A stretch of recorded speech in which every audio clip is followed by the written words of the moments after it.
off this list, in our number 10 spot, we have a death ray. Archimedes, if that's how you say it, was born in 287 BC in the city-state of Syracuse, which at the time was a part of ancient Greece, but now would be a part of Sicily. When the Roman army set sail to lay siege on Syracuse, he began trying to find ways to deal with protecting his home and ways to bring death to those in the Roman army. He used his knowledge of physics to build a weapon that would help fend off those sailing into the city. While he managed to make quite a few effective and honestly very cool gadgets in order to fight these men off, the one we are here to talk about today is the death ray. While this sounds like some sort of crazy laser beam, it is surprisingly much simpler despite us not being able to recreate it today. The death ray was a series of mirrors that reflected concentrated sunlight onto the Roman ships. If you've ever used a magnifying glass in sunlight, you know where this is going. Those concentrated rays of sunlight were enough to set the ships ablaze, and it is said that ship after ship of the Roman fleet all caught fire, only to then sink into the Mediterranean. Many attempts to recreate the death ray have of course happened, and some have been moderately successful, but not in the way that this historical story suggests.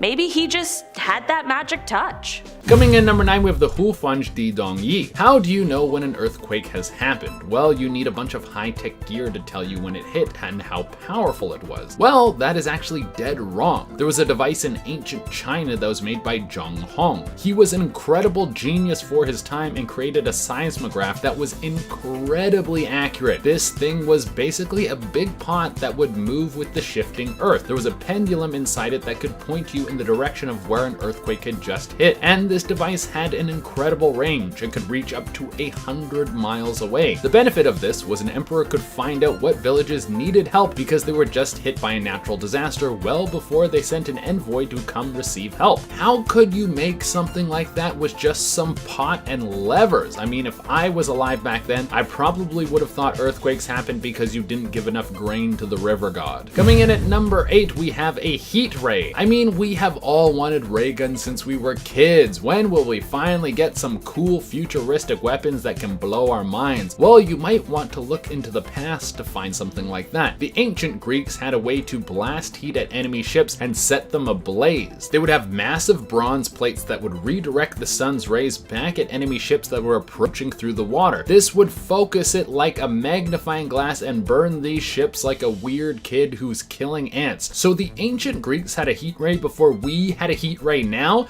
That is really starting to bother me right now. Coming in number 7, we have the pyramids. I mean, this one was a given. You can't make a list of amazing ancient relics without throwing the pyramids on that list, because we still don't know what happened. How did they build these big ass triangles? They are over 4,000 years old. They are 147 meters high. They have a ton of rooms and secret chambers and booby traps and detailed markings all over the walls. The Egyptians didn't have access to modern metals or even wheels. There's an estimated 2 million stones in a single pyramid. The stones weigh somewhere between 1.5 and 3 tons. How on earth did they do it? Some people say aliens, which I don't believe. I mean, it could have been some space dudes, but I would hope that they would give us something a little bit better than rock towers. I mean, give us a ray gun or something, that's what I want. But some people think that the Egyptians could have had access to some sort of tech that was far advanced for their time, but they either destroyed it because they didn't want anyone else to use it, or the tech was simply lost to time. Coming in at number 6, we have the Unartok disc. Have you ever tried to use a GPS other than Google Maps or Waze? They will take you all over the place and have you parked in some field that's 6 miles away from your destination. Maybe not that bad, but the Vikings had a device that put some of these apps to shame. The Unartok disc was a sundial type compass that could be used to navigate through the seas with an accuracy that was as good as a modern day compass. This explains how the Vikings were able to travel such great distances and always make it back to their homeland. But when you're making these long trips, eventually the sun will go down, and then everyone is going to be praying that you don't get thrown off course while the sun isn't up. But the Vikings found a way to get this bad boy to work even when there was no light. How do do you get a sundial to work in the dark? Well, you have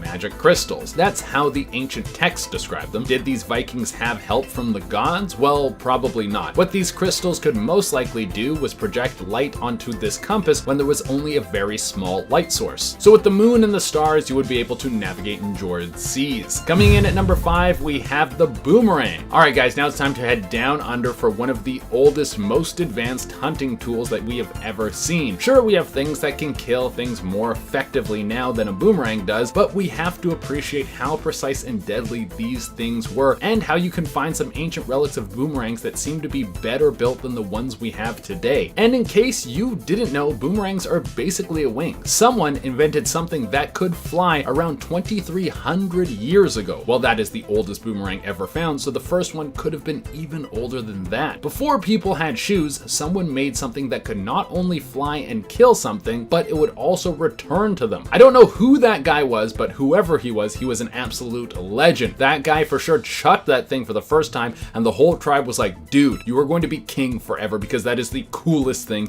that I have ever seen in my life. I literally don't know how the sun works, and you just made a flying stick that comes back to you like a dog fetching a ball. This is amazing. Coming in at number 4, we have Greek fire. This is one of the biggest mysteries of ancient Greek warfare. See, the Greeks had a weapon like none other. It was fired out of a long metallic tube that was attached to boats. It was some sort of napalm-like substance that they would fire out of these tubes, and it would lace enemy ships in a flaming substance that couldn't be put out by simply pouring water on it. It must have looked like a dragon breathing fire on you. The secret as to how they were able to make such a weapon never leaked out into the wrong hands, so to this day we still have no idea how they were able to do it. Maybe some future dudes came back in time and was like, hey, you guys want to see something that's really gonna blow your mind? Well, let me show you this wild thing right here real quick. If you were an enemy getting blasted by this stuff, you would have for sure thought it was magic. Coming in at number 3, we have ancient Chinese wells. You know how we're burning through a ton of fossil fuels right now, and after saying that, I literally understand why they call them fossil fuels, because it's fuel that comes from fossils? God, I am dumb sometimes. Well, we all know that there are much cleaner forms of energy that we should probably be using because the world seems like it's gonna die if we don't change up our tactics. Well, in ancient China, they had tapped into wells that were full of natural gas. They dug wells deep into the ground, and this was originally so they could harvest salt inland, because it was very hard to get salt without going down to the ocean unless you dug these massive wells. But with this, they found shots of methane. They then built bamboo tubes that led to people's homes so they could use the natural gas to heat their houses. That's pretty cool if you ask me, but now that I'm thinking about it, methane isn't the cleanest energy, but it's still amazing tech to have a natural gas chute that goes directly to your home. Coming in number 2, we have the ULFBERHT sword. There was a tomb found in Scandinavia that had some amazing swords in it. There were over 100 swords discovered, and there was something that set these bladed weapons apart from all the others from the era. They were much more advanced than any other swords that were made from nations around that time. These blades were made out of 99.9% pure metal. I mean, if you were to look into most metal objects today, I'm sure they would be skimping somewhere. The metal pieces in your car probably have little bits of plastic in them to help cut cost. What was so impressive about these weapons is that the surrounding areas would not get this kind of technology until 800 years later. Between the compass that you could use in the dark when you were out on the ocean and the swords that were 800 years ahead of their time, it's no wonder that the Vikings were able to be such a force of destruction. And coming at the number 1 spot, we have Mithridatium. That sounds like something that would be pulled out of a Tolkien book, but it's actually one of the most mysterious substances made by King Mithridates IV of Pontius. This guy was living during Emperor Nero's reign around 60 BC. The king had developed a substance called Mithridatium, which was apparently an antidote to all poisons. Sounds like a pretty handy tool, especially if you're a king or emperor. We all know that people are trying to poison them at all hours of the day. Now, the recipe for this substance was never let out to the public. Only the king and Emperor Nero himself knew how to make it, and maybe they should have told a few more people because eventually the formula was lost, and since then,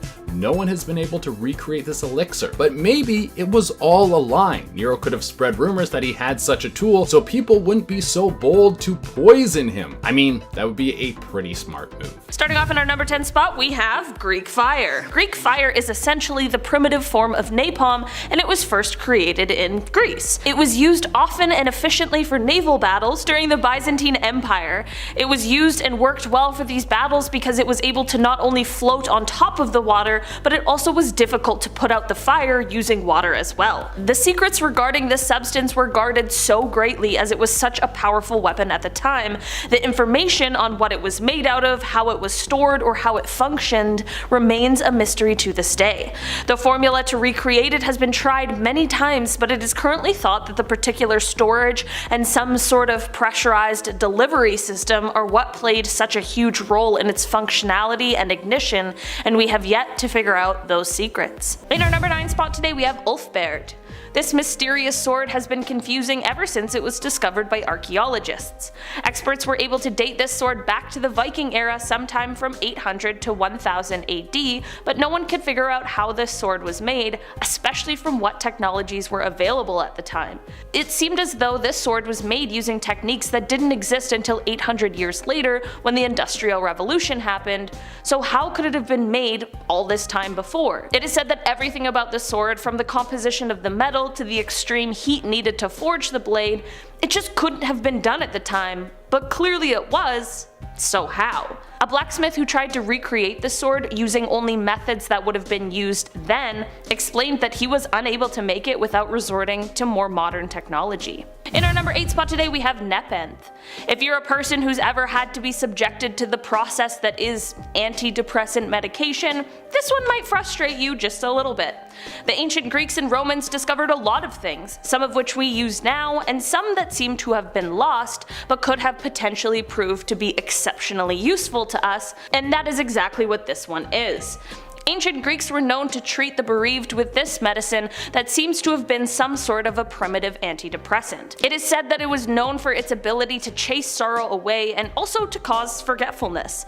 There are many references to this medicinal plant, but at this point we are completely unsure of which modern plant aligns with these ancient descriptions, or if it even exists at all anymore. In our number 7 spot today we have the TELHARMONIUM. The TELHARMONIUM is regarded as one of the world's first electronic instruments. This instrument was kind of like an organ, but it used wheels to create different synthetic tones. From here, the tones would be transmitted over telephone wires with the intention of getting the music broadcast so that people could listen in. Considering the fact that this instrument was created in 1897, that's a pretty cool invention for the time, so the fact that it once existed is super cool. Unfortunately, however, the idea was taking too much energy from the grid, which led to it being totally scrapped. Instead of finding out another way to use this instrument or just waiting for technology to advance to a point where this would be able to be used, they just destroyed it. Now, in 2021, not only does the TELHARMONIUM not exist, but there aren't even any recordings of it, so it seems as though this might be one thing that's lost forever. In our number 6 spot today we have the Library of Alexandria. This isn't necessarily technology as we now think of the word, but this certainly was one of the greatest losses we've seen. This library is said to have held a collection of over 1 million scrolls, which are said to have been all of the written works in the world at the time. The library was founded in 300 BC, and it was where the scholars of the time would come to study. It is said that when a person visited the library, they needed to give over any books that they had so that they could be copied and added to the collection of the library. It isn't exactly clear what it was that destroyed it, but rumors range from Julius Caesar accidentally setting it on fire to an invasion that set it ablaze. At the end of the day, the building burned and everything in it was destroyed. What was in that building was absolutely priceless, and we can only guess at what secrets it held. Unfortunately, many of what was in that library wasn't written anywhere else, so it's destined to stay a mystery. In our number 5 spot today we have CLOUDBUSTER. In the 1950s, a man named William Reich created a pseudoscientific thing that was called a cloudbuster. It is said that this device could manipulate a certain energy that would affect the atmosphere, which would then change the patterns of the weather. The energy that the device is said to manipulate is called orgone energy. It is said that they actually used this device on a farm in the 1950s, and it actually worked when it ended up calling down rain. Apparently people have tried to make modern cloudbusters, but to severe consequences for both the person who made it as well as the area surrounding their invention. Many people are wondering now if this cloudbuster ever actually worked, and if it did, how? Because we just can't seem to make anything like it. If you had a working cloudbuster, what would you do with it? Do you make a snowstorm? A perfectly rainy day? I don't know. Let me know down below in the comments what you would do. In our number 4 spot today we have Starlight. Starlight was created in the 1970s and 80s by a British hairstylist and amateur chemist, Maurice Ward. What Starlight was a heat-resistant plastic that was basically indestructible. This plastic could withstand temperatures of 10,000 degrees Celsius, and it could withstand a force 75 times that of Hiroshima. Of course, when people heard about this invention, it became the talk of the town. When Maurice brought the material on TV, he covered an egg in Starlight, blasted it with a blowtorch for 5 minutes, and then when the Starlight was peeled back, the egg was still cold. NASA of course wanted to know what the heck Starlight was and how they could get their hands on it, but Maurice was really worried about what would happen if his invention fell into the wrong hands. This led to him keeping the makeup of Starlight a complete secret that he took with him to his grave. It has been said that the company ThermaShield has been able to replicate Starlight when they received the rights in 2013, so maybe this one will be making a comeback after all. In our number 3 spot today we have the Apollo Gemini space program technology. This isn't necessarily technology that has been entirely lost, but it has been the source of many confused scientists. The race to get to space was a fast, cutthroat one with everyone trying to be the first. With everyone running around trying to create all of these new technologies before anyone else, and with private contractors being brought on for certain things in order to help, all of the schematics and original components are so disorganized and scattered that now NASA staff are trying to reverse engineer the entire thing to see how it all worked together in tandem. Not to mention how those private contractors of course took all of their records with them, leaving no records behind for anyone to be able to get a full view of how this was all able to take place. I guess no matter the rush, it's equally as important to keep the documentation. You would think that NASA would have had someone just to keep documents, right? I feel like there's gotta be someone out there who's got that job now. In our number 2 spot today we have the WARDENCLYFFE Tower. This tower was also known as the Tesla Tower, so I'm sure you can guess who built it. This tower was an early experimental wireless transmission station that was designed by Nikola Tesla. It was located in Long Island in 1901 and 1902. So here's the thing, the industrialist J.P. Morgan was the one who asked Tesla to create this wireless tower that could send messages across the world. Okay, sweet. That's super useful to us, so that would be great, right? Well, what Tesla built was even better. It was a device that would transmit free electricity across the world. What? Free electricity? That's amazing! Well, when Mr. Morgan found out, he shut the project down, had the tower destroyed, and ruined it for everyone. Imagine we all had free energy right now. I'm not gonna lie, I'm a little irritated now that I know this. Tesla's ability to wirelessly power light bulbs and other devices short distances is something that we still cannot replicate or implement in an economic way today. In our number 1 spot today we have the Tesla oscillator. Have you ever wanted to live through an earthquake on purpose? No? Me neither. And good thing we don't, because this little old gadget doesn't exist anymore. Apparently Nikola Tesla did though, when he built the Tesla oscillator, also known as the earthquake machine. This oscillator resonated at such a frequency it shook the buildings around him. While this wasn't the intended use, this is what ended up happening. It is said that he couldn't get it to shut down, so then he had to take a sledgehammer to it to destroy it and stop the shaking. Since this destruction and accidental earthquake, no one has ever been able to replicate the same sort of thing, and that's probably a good thing, to be perfectly honest. Coming in number 10 we have flexible glass. I mean, think of what we could do with a substance like that. You could make windows that never break, you could make a cup that never breaks, you make a bunch of other things that could never break. Basically, it would be an extremely durable version of everyday glass, and you could bet that would be a hot selling item. The first record of flexible glass happened between the years 14 and 37 AD. There was the great Emperor Tiberius who would take exotic goods from all over the land. There was a glassmaker who came to him with something very unique. It was a beautiful vase. He handed it to the emperor, who dropped it by accident, but the vase didn't break. It dented. The glassmaker quickly repaired it in front of the emperor as a way to impress him, but it didn't work like that. The emperor saw this as a threat, for his empire had a ton of wealth in precious metals to make various items. This flexible glass could have hurt business, so to hide the secret of this glassmaker, he had him taken to the dungeon and killed. Not how this dude probably thought thought this was going to play out. And if you comb through history, there were a couple more times where this mysterious material pops up, but it never has made its way to this day and age. Who knows? Maybe someone will make this material and be able to keep their head on their shoulders. In our number 9 spot today, we have flexible glass. This is something that is actually sometimes debated on whether or not it actually existed at all,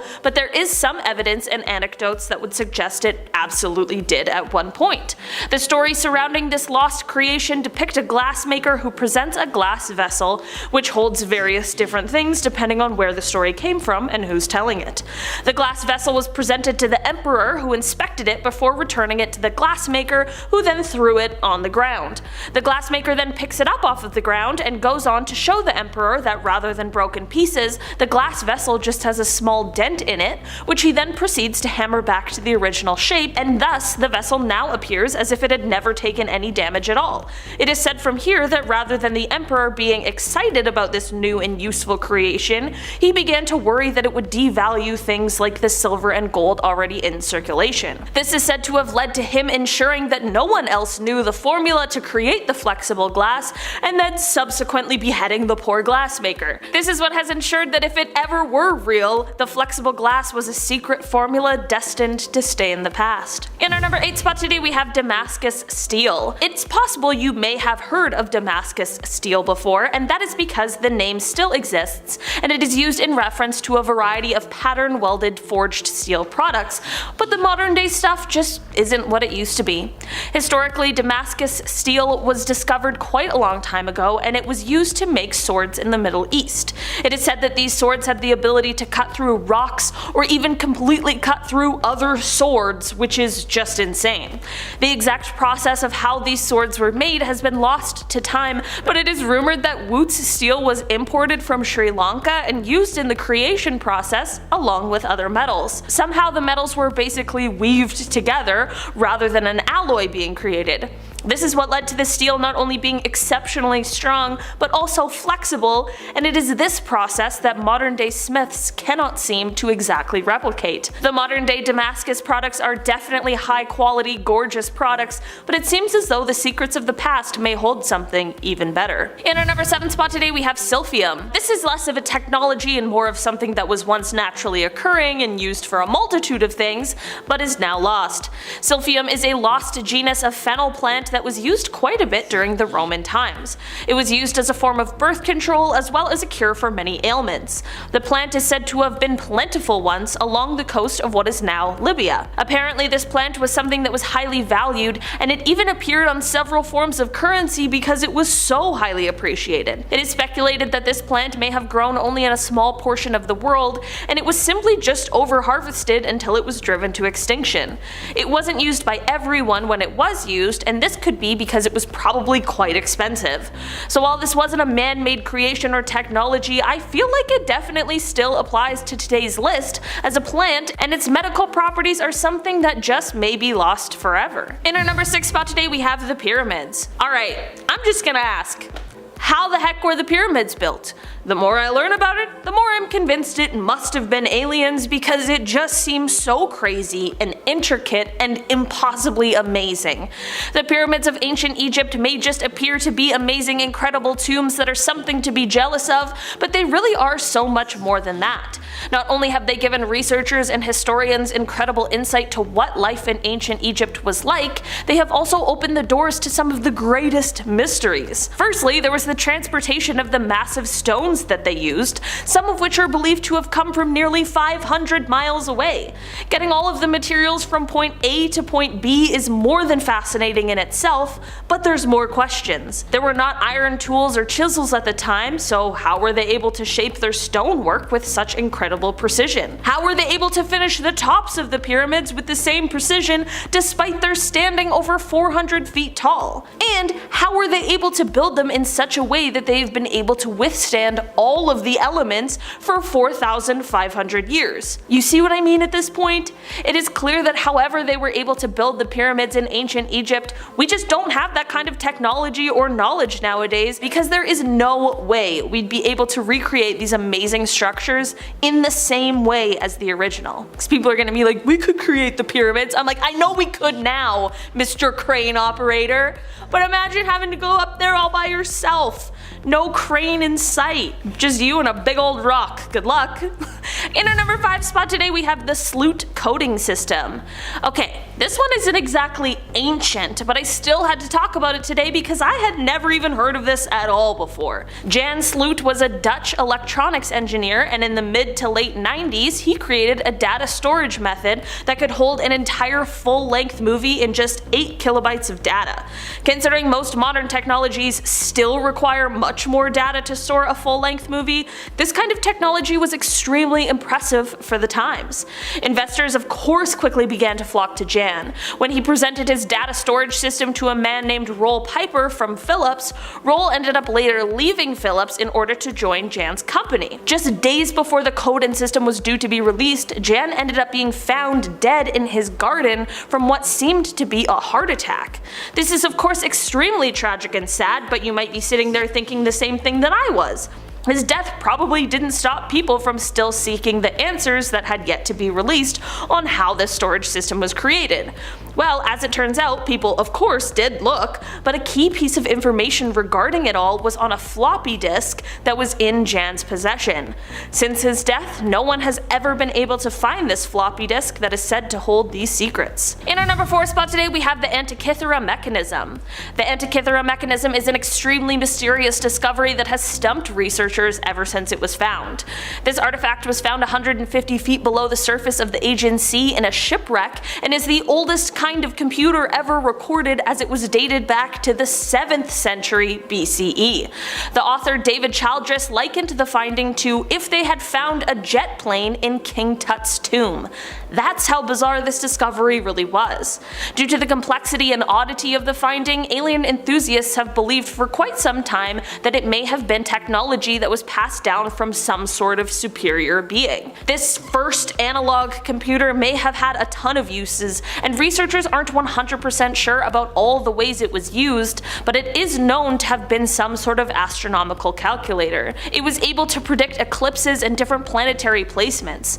The mechanism was able to calculate the position and running time of each planet. How would they have been able to create this without the use of sophisticated astronomical tools? We have been able to recreate the mechanism to see how it functions, but no one is able to tell how it could have possibly been created. In our number 3 spot today we have Mithridate. Mithridate was named after King Mithridate VI, who was the king of Pontus. It is said that he was so terribly afraid of being poisoned that he, over the course of 7 years, adapted his body to different poisons. It is also said that after mixing 45 ingredients together he was able to create Mithridate, which is said to have been a universal antidote to all poisons. The exact formula has of course been lost to time, but historians have said that it is believed that the antidote contained opium, chopped vipers, and small amounts of both the poisons and their antidotes. Imagine, just opium, just throw it in there, why not? The antidote was originally created around 100 BCE, and it was actually used by many people for centuries, and even apparently as recently as the 19th century.